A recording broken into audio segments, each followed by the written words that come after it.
This past week, the count of murders in Minneapolis reached the level from 2016 for the entire state of Minnesota. Carjackings are up from 2016. Carjackings are up by a factor of 4. Of course, we had riots, which, among other things, took out the pharmacy I've been going to for 25 years. Now it's personal.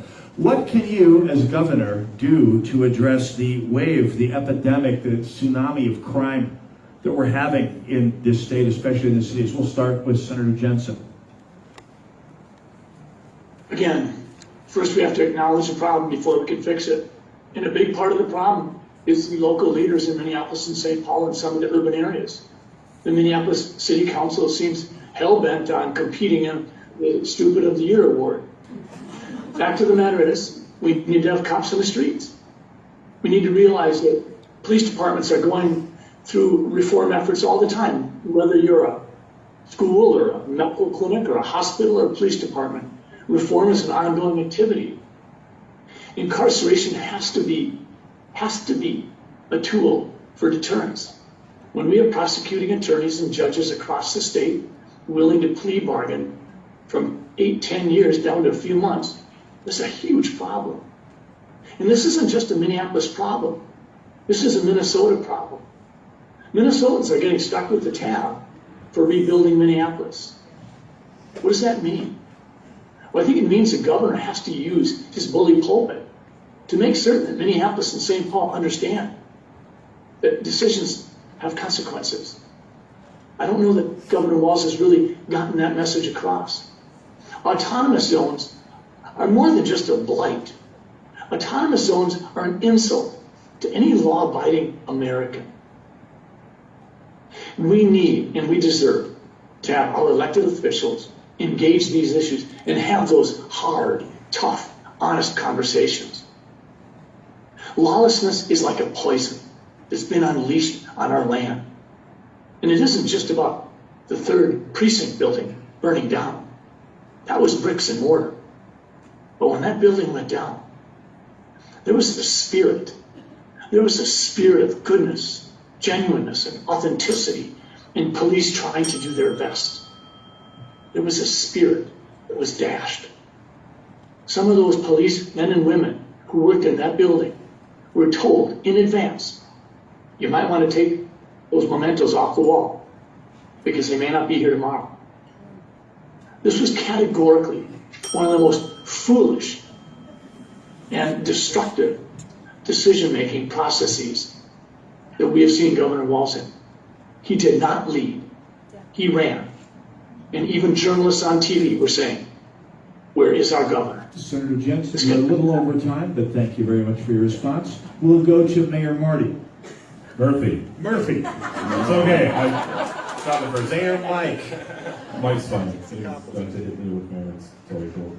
I got a question. Where the hell is Governor Walz, right?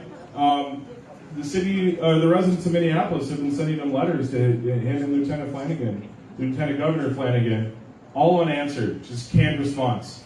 The Minnesota State Patrol and the National Guard are not to be used as a replacement for a qualified police department, is what it said. Meaning that he will not send in the National Guard or the State Patrol to help secure and bring law and order to the streets of Minneapolis. That's insane. He's the governor of the entire state, and he has to be there when the people are asking for help. I have a law enforcement background. I know what it takes to do that. I'm doing it in my city right now. That's why when we had the looting and the riots during George Floyd come to my community, because it spread when you had bad actors were trying to take advantage, we made sure that we had enough cops on the streets and everybody was arrested. That's what we need to do. We have to make sure that the liberal judges and the prosecutors are holding these criminals accountable for the crimes that they are committing. No more catch and release. No more. I'm sick and tired of reading the news headlines about how another criminal got released early and went and killed somebody the next day because some terrible liberal judge and prosecutor let them out. My number one goal, every judge that I can fire that Tim Walz and Mark Dayton appointed, I will do that immediately and make sure that we have the right people sitting in those seats. And I'm going to make sure that whoever the Attorney General is held responsible for all the bad decisions that they make. I will sue my own Attorney General if I have to, that's working with me if they're not doing their job, because the Attorney General is the chief law enforcement officer of the entire state, and we need to make sure that they're doing their constitutional duty. And last things last, you can't force people to work for bad police departments.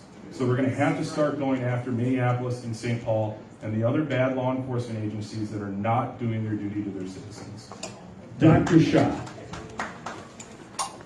Crime epidemic is out of control because Tim Walz is more interested in pandering to the radical elements of his base than doing his job to keep us safe. Are you really a civil society if you can't even walk down the street without the threat of being robbed or shot? If you can't let your kids play in North Minneapolis because there's a real legitimate chance they catch a bullet simply by trying to be a kid? All this is unacceptable. The crime is out of control. We do need more law enforcement, but they're not the only answer. We know that there are legitimate concerns to ensure that law enforcement is responsive to the communities that it serves. The work of thousands of good cops can be undone by one bad cop. We have to ensure that that doesn't happen. But we also have to hold the prosecutors and judges responsible.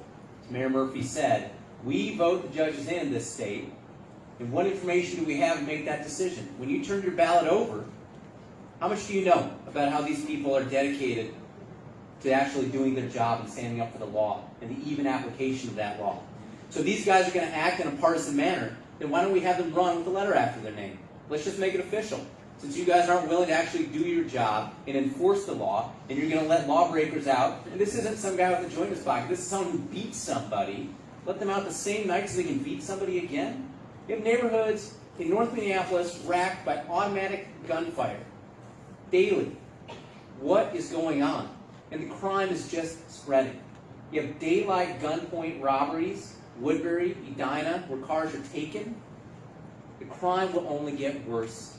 And we need a candidate who's going to stand on the debate stage and hang all of this on Tim Walz, because he is responsible for the failures to enforce the laws in the state and keep us all safe. Mr. Marty. Tim Walz absolutely is responsible for this. Does anybody think for a minute that this isn't intentional?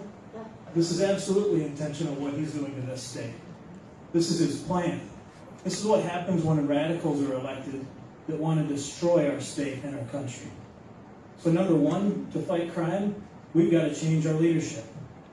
Number two, if you're doing a crime, you need to get arrested, detained, and you need to go to jail for it. It's that simple. These aren't complicated things. We've had police for centuries. We need to bring them back. Amen. I'm from outstate Minnesota, and I can tell you right now, outstate Minnesota is not real interested in paying for rebuilding Minneapolis. It's not something that we really think is a great idea. But we are willing to help as long as Minneapolis gets serious about its crime and starts taking care of its own problems. Senator Gazelka. The death of George Floyd was on a Monday. By Friday, 1,500 businesses were damaged or destroyed. And I went into the basement of the Capitol where all of the troops, the police, the conservation officers were all gathering to gear up to finally take the streets back, and thanking them for what they're about to do. Frankly, the person that wasn't there was the governor, and they went out, but they were not allowed to do their job. So that was finally Friday night, where for the second time I texted the governor and said, "Where are you?" And then I called the White House and said, "You guys are going to have to act, because he will not move." And finally, on Saturday, the National Guard and all of the police came together, held the curfew, and began to take the streets back. But that was solely Tim Walz that created this thing all across the entire country. So what do we need to do? We need to have more police on the streets. Minneapolis and St. Paul, they have a huge drop in the number of police they have. If the cities won't do it, we can make them do it through local government aid. If that doesn't work, we can put more money into Hennepin County and Ramsey County, but we need more police. Plus, the governor can use the highway patrol, but I would work with the highway patrol, not against them. What do they think we should do? That's what we should do there. And if we need to, bring in the National Guard. That's just one part of the problem. Number two, prosecutors are not prosecuting. Right. Attorney Choi, I cannot believe, I've done ride-alongs with police. They allow the criminal to go away, to just keep driving. No lights on, blowing through red lights. They don't even prosecute them. And if they find a gun, They can't confiscate it because they have a concealed carry, a permit to carry, because the judges didn't give them a felony. They just plead it down, and so they're carrying guns legally. I mean, the whole system is a mess, and it's going to take strong Republican leadership to take our streets back. There's a reason why the Highway Patrol endorsed me for governor. There's a reason why the chiefs of police are giving me their endorsement this week. There's a reason why the Minnesota Peace and Police Officers gave me their Legislator of the Year award in June. Thank you. Senator Benson.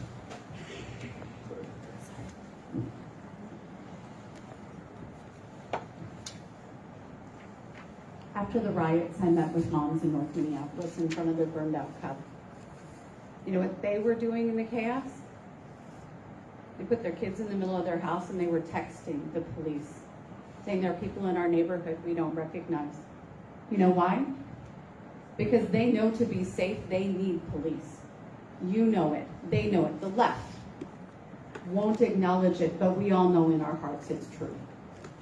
So as governor, you support the police. Bully pulpit, local government aid, county program aid, you make sure that public safety and basic infrastructure are their priorities instead of funding another renovation of the Nicollet Mall for $25 million.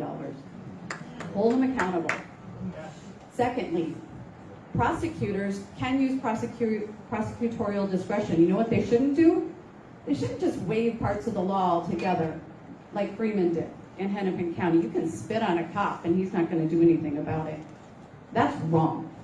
If you want to change the law, you come to the legislature, you come to the public, and you take a stand. Put your voice out there. Prosecutors are also waiving gun charges. So I drafted a bill, it's in the hopper right now, to raise to a felony straw buyer from a gross misdemeanor to a felony, $10,000 fine, so prosecutors have a harder time waiving it. So, judges. Governors appoint judges. Tim Walz appointed a judge that took a 365-day sentence, knocked it down to 89 days, and that person walked into a bar in St. Paul and was part of a shooting where 14 people went to the hospital. So we support the police, we empower prosecutors, and we appoint judges who enforce the law as written.